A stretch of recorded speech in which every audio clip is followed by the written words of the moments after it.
ujian iman namanya, ya kan? Ujian iman. Pertama, awalnya saya itu berpikir-pikir ini sudah menjelang akhir, masih ada ujian juga ya. Tetapi nampaknya ya itu harus kita jalani dan lewati. Tidak pernah waktu siap awal.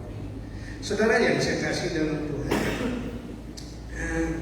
semua sehat ya? Amin. Ya.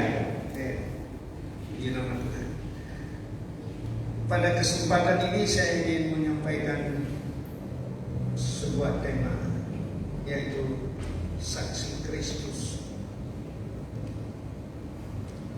Ini yang namanya Tuhan berbicara. Saya buka. Kita baca untuk mendukung tema ini dari Injil Yohanes pasal yang ke-16 ayat yang ke-7 sampai 15. Injil yang ke-16 ayat yang ke-7 sampai ayat yang ke-15. Silakan saudara menyimak, saya akan membaca demikian. Kalau saya membaca bersama-sama saya bisa ketinggalan karena huruf-huruf ya sudah kurang begitu jelas. Firman Tuhan berbunyi demikian, namun benar yang kukatakan ini kepadamu adalah lebih baik benar bagi kamu jika aku pergi, sebab jikalau aku tidak pergi, penghibur itu tidak akan datang kepadamu, tetapi jikalau aku pergi, aku akan mengutus dia kepadamu. Dan kalau ia datang, ia akan mengisahkan dunia akan dosa, kebenaran dan penghakiman. Akan dosa karena mereka tetap tidak percaya kepadaku, akan kebenaran karena aku pergi kepada Bapa dan kamu tidak melihat aku lagi, akan penghakiman karena penguasa dunia ini telah dihukum. Masih banyak hal yang harus kukatakan kepadamu, tetapi sekarang kamu belum dapat menanggungnya. Tetapi apabila ia datang, yaitu Roh kebenaran, ia akan memimpin kamu ke dalam seluruh kebenaran, sebab ia tidak akan berkata-kata dari dirinya sendiri, tetapi segala sesuatu yang didengarnya itulah yang akan dikatakannya, dan ia akan memberitakan kepadamu hal-hal yang akan datang. Ia akan memuliakan aku, sebab ia akan memberitakan kepadamu apa yang diterimanya daripadaku. Segala sesuatu yang Bapa punya adalah aku punya, sebab itu aku berkata, ia akan memberitakan kepadamu apa yang diterimanya daripadaku. Puji nama Tuhan. Saya sangat yakin ayat ini berbicara masalah saksi atau kesaksian, ya. Dari sudut pribadi, ya, saksi. Kalau dilihat dari isinya, itu kesaksian, ya. Berbicara soal kesaksian, soal saksi dan kesaksian, sesungguhnya setiap orang yang percaya kepada Tuhan Yesus adalah saksi. Saya sebut setiap orang yang percaya. Bagi yang tidak percaya, walaupun dia Kristen, tidak mungkin menjadi saksi. Setiap orang yang percaya dan menerima dia sebagai Tuhan dan Juru Selamat adalah saksi. Saudara-saudara, Alkitab begitu banyak menyebutkan orang-orang percaya adalah saksi. Yang pertama, kalau saudara pernah membaca apa dikatakan oleh Tuhan Yesus dalam Injil Matius pasal yang ke-5 ayat yang ke-14, kamu adalah terang dunia. Ada taman sana, kamu adalah garam dunia dan kamu adalah terang dunia. Saya cuma ambil satu, keduanya juga sama maksudnya. Yang dimaksudkan itu adalah saksi. Ya, masih banyak ayat yang lain yang perlu kita kedengarkan. Kita bisa belajar dari sana. Jadi dengan perkataan lain, kita mengatakan bahwa kekristenan adalah sebuah kehidupan yang harus menyaksikan kesaksian, menyatakan kesaksian tentang siapa Yesus, siapa yang dipercaya, siapa yang diikutinya. Ada paling tidak 3 alasan penting kita bisa melihat di sini. Di samping begitu banyak alasan lainnya. Yang pertama ialah orang percaya disebut sebagai saksi Tuhan itu sudah merupakan sebuah ketetapan Allah. Sebagai orang pilihan, ketetapan Allah untuk menjadi saksi. Tidak boleh tidak. Setiap orang percaya dipilih dan ditetapkan oleh Allah untuk menjadi saksi. Jadi hidupnya harus menjadi saksi dari hari ke hari, pagi sampai malam, malam sampai pagi. Mimpinya pun ya mimpi tentang bersaksi. Tapi kalau lain mimpinya, itu berarti itu hidupnya di sini. Itu sangat berbahaya. Salah satu contoh yang ingin kita bahas bersama di sini dari Injil Matius pasal yang kelima ayat yang ke-14 itu, kamulah terang dunia. Sesungguhnya kalau kita melihat secara materi yang ada, itu matahari adalah terang, bulan adalah terang, bintang-bintang adalah yang mencahayakan terang itu. Tapi bulan dan bintang yang menyampaikan atau menyinarkan cahayanya bersumber dari matahari. Matahari itu terang. Saya melihat itu yang ditetapkan oleh Tuhan, karena matahari ditetapkan, dicipta oleh Tuhan dan ditetapkan di tempatnya di langit untuk menjadi terang bagi segala sesuatu yang ada di dalam ciptaan Allah. Diminta atau tidak diminta, dia tetap harus berdiri dan hidup sebagai terang. Baik situasinya maupun tidak baik, dia tetap menjadi terang. Apakah cuaca mendung atau badai, dia tetap bercahaya, tidak pernah tidak bercahaya. Itu dari sudut matahari. Kalau Tuhan Yesus mengatakan kamu adalah terang dunia, sebenarnya dia melihat dari konteks ini. Setiap orang percaya adalah terang, artinya bukan saja posisi kita ditetapkan oleh Tuhan sebagai terang di tengah dunia ini, tetapi juga fungsi kita di dunia ini adalah menerangi dunia ini. Saudara-saudara yang saya kasih di dalam Tuhan Yesus Kristus, Tuhan Yesus berkata kamu terang dunia dengan satu pengertian bahwa sesungguhnya dialah terang dunia, bukan kita. Tapi jika kita disebut terang dunia, terang itu kita menerima dari dia sebagai sumbernya. Karena apa? Itu sebabnya orang yang percaya kepada Tuhan Yesus bukan hanya percaya, tapi menerima dia di dalam hati.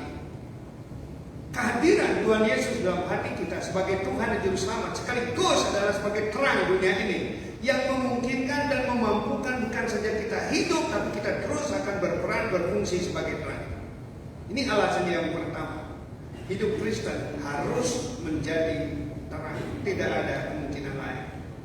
Hidup Kristen dengan kata lain untuk menjadi terang adalah bersaksi untuk menerangi dunia ini. Kita bersaksi, kesaksian itu kita. Kesaksian tentang siapa? Ya, tentang Yesus adalah terang dunia. Dengan kata lain, Yesus adalah kehidupan. Kata lain, Yesus adalah Tuhan dan Juru Selamat kita. Kata lain, ialah pencipta hidup kita dan segalanya dan selain sebagainya. Bersaksi. Kalau saudara belajar bersaksi dalam merupakan gaya hidup katanya orang Kristen. Saya tidak menyebut hanya sebagai gaya hidup, tetapi kesaksian adalah hidup kita setiap hari. Bukan sebuah style, tapi hidup kita, karakter kita, fungsi kita memang itu bersaksi. Saya sangat pertama kali tertarik mengapa ada di SD, dan sebenarnya saya juga tidak pernah mimpi ada di SD. tapi jalan Tuhan beda. Yang salah satu menjadi daya tariknya ya visi 111.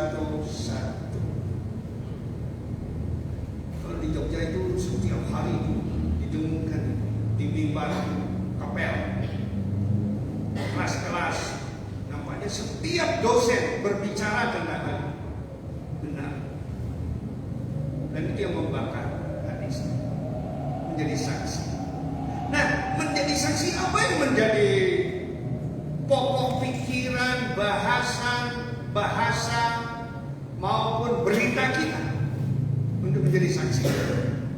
Siapa Allah? Siapa Yesus yang kita percaya, yang kita ikuti,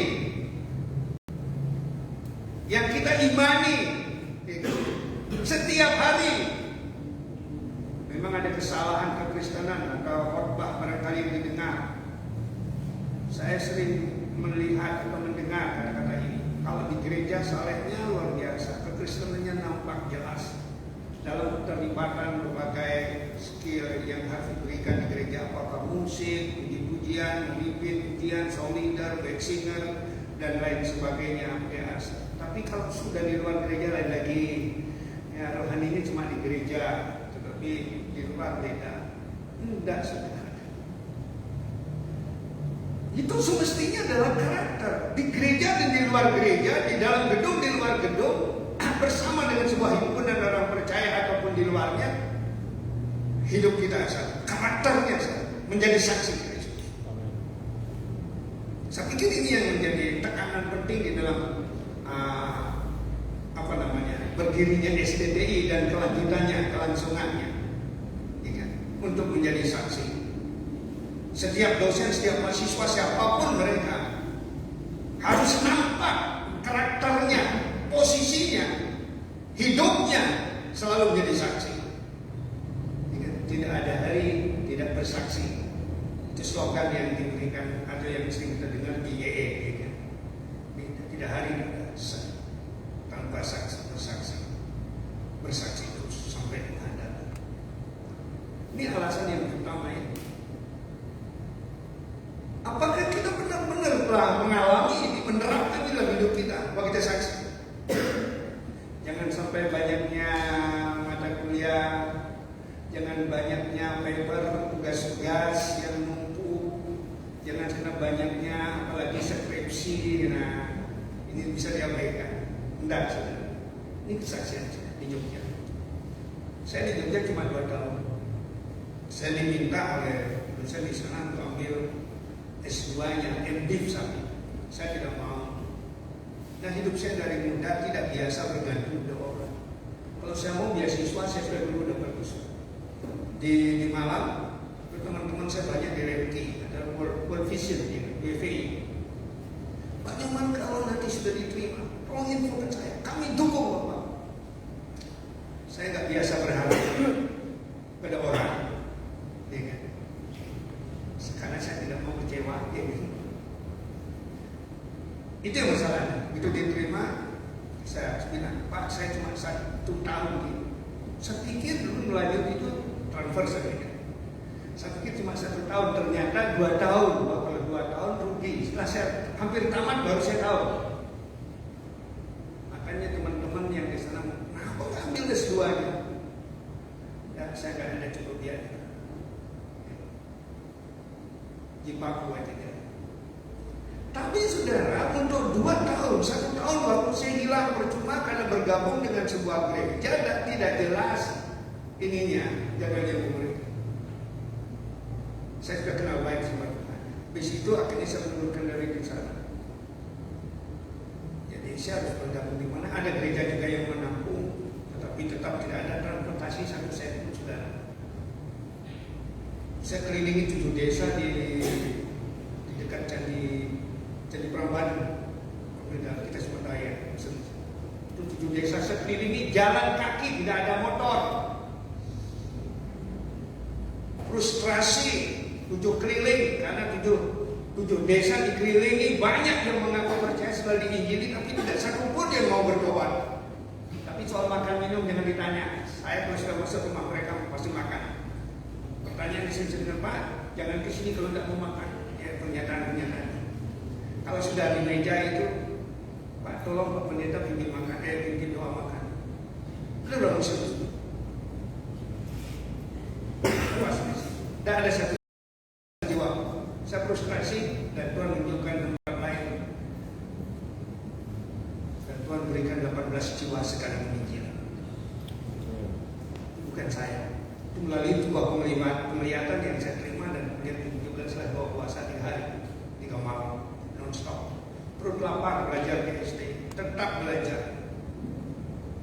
Cuma minum air putih di warungnya. Nah, di depan asramanya Papua itu ada warung di sana. Kalau air putih nggak bisa beli. Kalau air berwarna baru beli. Selama 3 hari saya minum air putih. Tak makan. Hari yang ketiga Tuhan berikan penglihatan. Cuma satu bayi melahirkan 18 jiwa. Muslim semua sudah, bukan tidak. Nah, itu sedikit mana. Ini membakar hati. Semangatnya, saudara kita semangat lagi untuk mengembangkan hati itu. Jam 11 malam sambil buka puasa sampai jam 1 pagi. Saya kelilingi satu desa itu 7 kali. Jam 11 sampai jam 1 malam. Mengelilingi dengan jalan kaki sambil angkat tangan dalam nama Yesus. Ada kemenangan. Saya sudah serap sebelumnya berangkat. Tuhan, aku tidak mau seekor anjing pun yang menggonggongnya. Sebab kalau ini menggonggong, ada orang keluar, saya bisa ditangkap, pikiran pencuri, bisa digebukin mati nanti di sana. Tapi setelah 7 kali dan, tapi ini setelah 7 kali kaki saya terasa putus, seperti lumpuh. Karena 71 desa itu cukup luas ya, keliling pinggir desa sampai 7 kali. Semangat apa itu? Bukan soal bagaimana supaya bisa lolos, jiwa-jiwanya sudah yang mempengaruhi. Bersaksi bagi kemuliaan Tuhan. Makanya orang Kristen adalah saksi. Karena apa? Telah dipilih dan ditetapkan. Hidup kita bersaksi. Kalau ada orang percaya tidak bersaksi, apalagi ada ya mahasiswa STDI yang tidak suka bersaksi, dan itu berbahaya. Perlu dipertanyakan panggilannya. Saudara masuk STDI mengejar selembar kertas ijazah. Pikirkan kembali. Yang kedua, saksi Kristus. Yang ini juga berbicara mengenai khususnya pekerjaan Roh Kudus, ayat yang ke-8 sampai dengan ayat yang yang 13. Dan kalau ia datang, ia akan menginsafkan dunia akan dosa dan seterusnya, akan kebenaran, akan dosa, ia akan penghakiman, akan penguasa dunia ini telah dihukum dan seterusnya. Tetapi apabila ia datang, yaitu Roh kebenaran, ia akan memimpin kamu ke dalam seluruh kebenaran. Ini semua berbicara mengenai apa? Fungsi dan peran Roh Kudus. Posisi Roh Kudus di dunia ini, terutama yang ada di dalam hati kita, karakter Roh Kudus yang diberikan oleh Bapa di dalam Kristus pada kita, itu bersaksi. Kalau ia datang, ia akan menginsafkan dunia akan dosa. Artinya apa menginsafkan dunia akan dosa? Berbicara, bersaksi tentang kebenaran, tentang penghakiman, tentang dosa. Tentang dosa, yang tidak percaya akan dihukum, yang percaya diselamatkan. Tentang kebenaran, Yesus Kristus satu-satunya kebenaran, pencipta semesta. Tidak ada kebenaran ganda di sini. Hanya satu-satunya kebenaran. Dengan penghakiman semua orang akan dihakimi. Tapi yang percaya akan diselamatkan, yang tidak percaya akan dihukum. Itu pekerjaan Roh Kudus setiap saat. Bukan saja kepada orang yang percaya di mana Roh Kudus ada di dalam hati. Sebenarnya Roh Kudus tidak berbicara banyak soal dosa, soal kebenaran, soal penghakiman bagi orang percaya, karena dia sudah percaya kepada Tuhan Yesus. Alkitab sudah mengatakan dengan jelas. Tapi Roh Kudus punya peran penting dalam hidup orang percaya, ialah menyatakan pada dunia ini. Nah, kalau Roh Kudus sendiri posisinya seperti itu dan perannya seperti itu, dan kalau Roh Kudus sedang ada di hati kita, semestinya ini menolong kita memahami. Kalau kita hidup oleh karena Roh, yang bukan saja mendiami hati kita, tapi berperan untuk membela, melindungi, menjaga, memberkati, pemeliharaannya, konfidensinya dalam hidup kita. Nah, bagaimana semestinya orang percaya? Mestinya kita mau dan mau harus menjadi saksi. Tidak mungkin Roh Kudus berjalan sendiri. Atau jika Roh Kudus kita yakini ada di hati kita, mendiami hati kita, setiap orang yang percaya, dan fungsinya seperti itu, dan kita tidak melakukan apa yang dikehendaki Tuhan dalam Roh Kudus, itu berarti Roh Kudus berjalan sendiri dan kita sendiri. Dan ini tidak mungkin. Jika Roh Kudus memimpin hidup kita, atau kita membiarkan Roh Kudus memimpin hidup kita, dikatakan yang memimpin kamu dalam seluruh hidup. Jika Roh Kudus menyertai kita, atau kita berjalan dengan Roh Kudus, itu berarti kita diajar untuk setiap saat bersaksi. Ya, bersaksi. Kalau matahari tadi sesinggung, kalau matahari percaya kehidupan akan terjadi di bumi. Kalau matahari terus dihalangi dan tidak bercahaya, maka kematian akan pasti. Tumbuh-tumbuhan bisa hidup karena adanya cahaya. Tumbuh-tumbuhan tidak bisa bertumbuh kalau tidak ada cahaya. Kenapa tidak bisa bertumbuh kalau tidak ada cahaya? Nah, klorofilnya itu akan bekerja, memasak, katanya kan. Dan kalau ada matahari, dan itu disalurkan ke dalam seluruh bagian daripada tanaman itu, sehingga tanaman itu bisa bertumbuh. Matahari. Disadari atau tidak disadari, semua manusia mengakui peran dan fungsi matahari. Demikian juga orang percaya di dunia ini.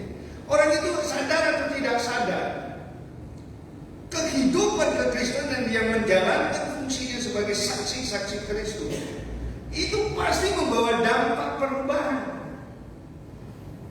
Kehidupan, kemajuan, perubahan karakter akan terjadi. Dan dengan kata lain, kehidupan kekristenan kita di dunia ini atau orang percaya di dunia ini begitu strategisnya. Makanya Alkitab mengatakan, Tuhan Yesus mengatakan, aku akan pergi ke Bapa supaya Roh Kudus bisa turun. Aku akan mengutus. Utusnya kemana? Bukan melayang-layang di atas. Diam di hati kita untuk memimpin kita. Artinya apa? Kesaksian hidup Kristen memadai. Mari kita suka bersaksi. Diminta dan tidak diminta, disuruh dan disuruh, harus bersaksi. Jadi saudara di SDI bukan karena disuruh-suruh, bukan karena visi satu-satu yang sudah meyakini mengharuskan dalam bersaksi, tidak. Ini tidak ada keharusan di sini. Kalau keharusan itu dilihat, ya dari sudut karena saya hidup saya harus makan. Nah, tetapi tidak harus orang hidup itu harus makan. Ya?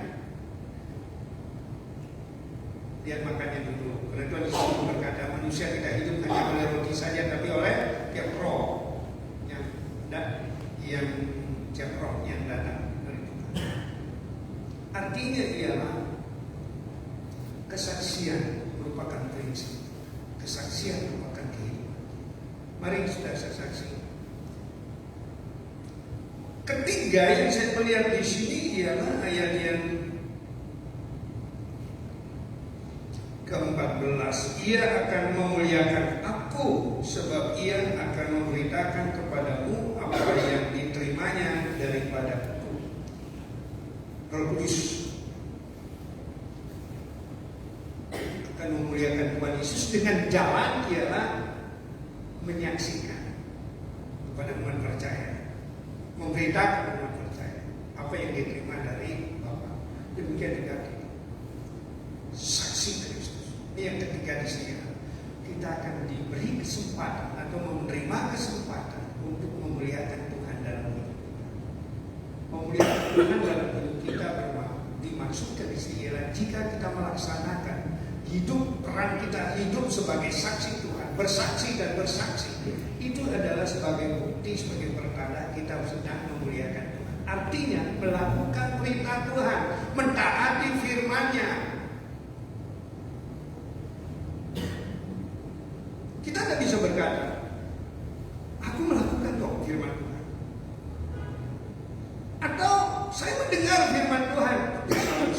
Saul aku ditegur keras oleh Tuhan. Aku mendengar, memang aku mendengar firman Tuhan, tetapi aku tidak melakukan. Kenapa? Karena umat yang minta. Karena ini. Dan apa yang kita tahu? Tuhan sedih, berduka karena saya. Tuhan berfirman, aku kecewa telah menjadikan dia raja. Di dalam refleksinya, aplikasinya kehidupan Kristen kita, apakah kita tetap dapat memuliakan Tuhan dalam hidup kita dengan mentaati firman, atau justru setiap hari kita membuat Tuhan berduka karena tidak menjalankan apa yang Dia mau? Saya mudah-mudahan saya salah ya. Saya ragu dari saudara-saudara yang bersaksi dan melaporkan 100. Saya sudah bersaksi kepada 100 jiwa, tapi satu orang pun tidak ada yang percaya. Satu orang pun tidak ada yang menerima Tuhan Yesus. Satu orang pun tidak ada yang dibaptis. Tanda tanya besar, apakah kesaksian itu dapat dipercaya? Tidak ya? Kesaksian, jika toh dikatakan kesaksian seperti apa dan bagaimana? Perlu dikaji ulang supaya jangan sia-sia bersaksi. Kenapa? Kalau prinsip saya dulu di Bali, waktu masuk ke Bali, kalau di Pak Sumur pernah ibu kemarin beliau ada, dia berkata, kalau di Jawa bersaksi ya kepada 10 berbanding 1 katanya. Kalau di Bali kita bersaksi 1 jiwa bertobat, di sana 10 bertobat. Saya berpikir tidak ada perbedaan sebenarnya. Kenapa tidak ada perbedaan? Di sana namanya Muslim Abangan ada, di Bali Hindu Abangan banyak. Kedua, kalau di Bali katakan kuasa jahatnya disembah, apakah di Jawa ada? Banyak. Pengaruh roh jahat, okultisme itu besar sekali di sana. Sudah walaupun mayoritasnya Muslim, lihat aja apa Wali Songonya. Semua bersaksi berdasarkan kuasa aja, menyembuhkan orang, mengusir, menghancurkan musuh-musuhnya. Saudara yakin itu kuasa dari Tuhan ini? Saya yakin itu kuasa-kuasa yang diterima dari sebelum. Saudara melihat perang penjajahan, Raja yang siapa? Itu rajanya Sakti Mandraguna. Apakah dia hidup? Tapi kenapa bisa begitu? Kayak dilihat film kungfu di Cina. Dengan perkataan lain yang saya maksudkan ialah roh jahat ada di situ. Di sini juga ada roh jahat. Di sini dia bekerja hebat, di sini bekerja hebat. Sebenarnya tidak ada perbedaan. Di sini 1, di sana 10. Nah, tergantung. Ya. Tergantung apa? Pekerjaan Roh Kudus di dalam gerejanya, di dalam hidup orang yang percaya. Ini karena Roh Kudus yang menyertai kita akan membimbing kita dalam seluruh kebenaran. Salah satunya kemenangan jiwa-jiwa yang terhilang. Saudara-saudara yang saya kasih di dalam Tuhan Yesus, kita coba sekarang mempertimbangkan atau membuat sebuah kesimpulan kecil ya, dari penelitian yang kita lakukan ini atau dari pembahasan kita ini, orang Kristen adalah saksi Kristus, atau mungkin lebih tepat hidup orang atau hidup sebagai saksi Kristus. Bagaimana sebenarnya kita hidup sebagai saksi Kristus? Kalau kita benar adalah saksi Kristus yang dipilih oleh Tuhan dan ditetapkan oleh Tuhan untuk apa? Menjadi saksi. Coba baca ayat yang kelima, ayat yang ke Yohanes 15 ayat yang ke-27, 15-27, ayat 26 dan 27. Tolong baca. Yohanes pasal 15 ayat 26 dan ayat 27.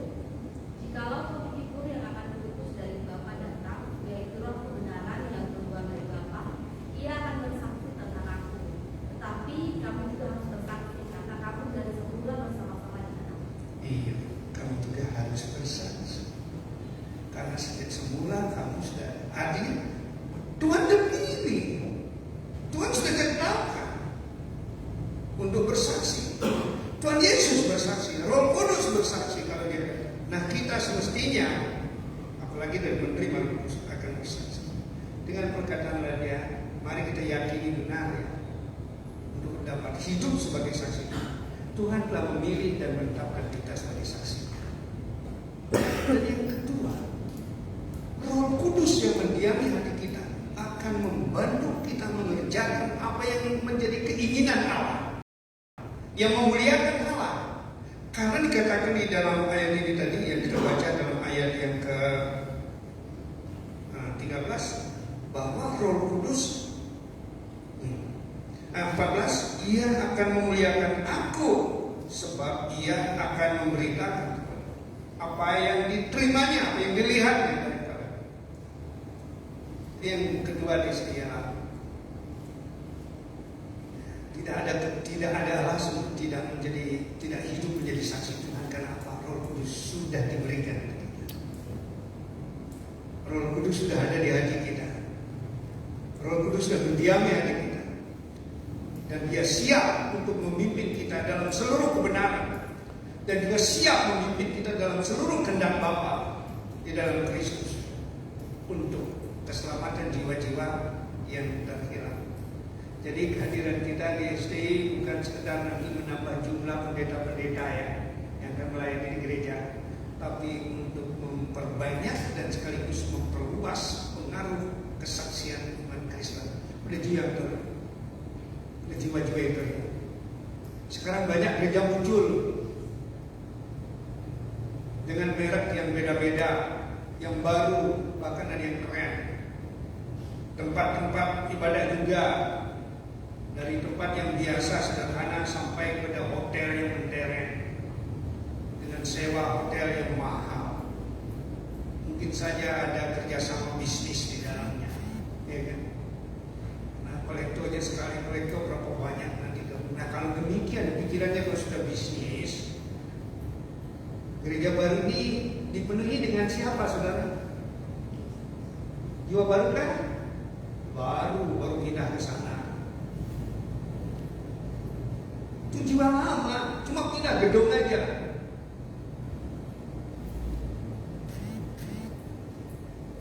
Maksud saya menyinggung di sini, di dalam pertumbuhan gereja, hamba Tuhan, saudara dan saya, siapapun kita, apakah PAK, apakah teologi? Kalau teologi, basicnya apa nama itu?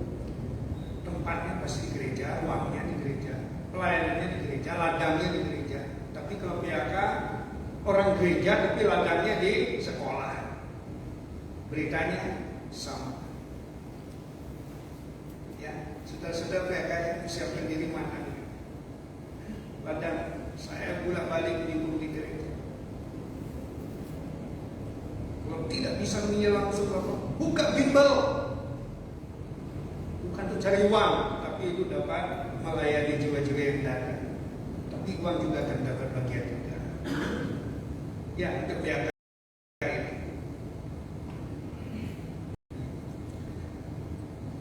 Dan yang ketiga ialah hidup sebagai saksi Kristus. Dan yang ketiga ialah satu kesempatan yang besar Tuhan berikan kepada kita untuk dapat memuliakan Dia bersama Roh Kudus, yaitu melakukan dengan sampai Dia datang.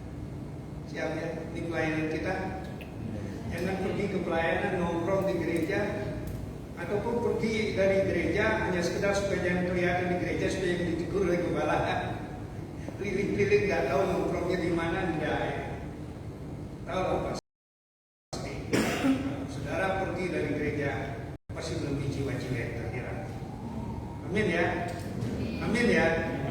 Amin ya. Siap jadi saksi ya. Hidup kita semua adalah sebagai saksi. Berita kita ialah kebenaran, penghakiman, dan apa?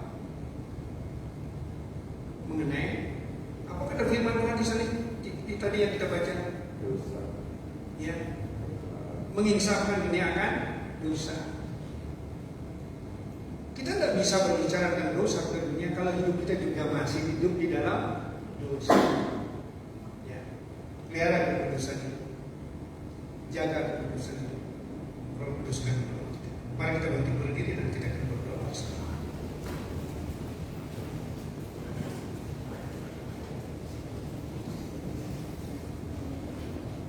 Satu pujian sebelum kita akan mengakhiri. Tadi lagu-lagu tadi saya tertarik. Silakan musiknya keyboard aja.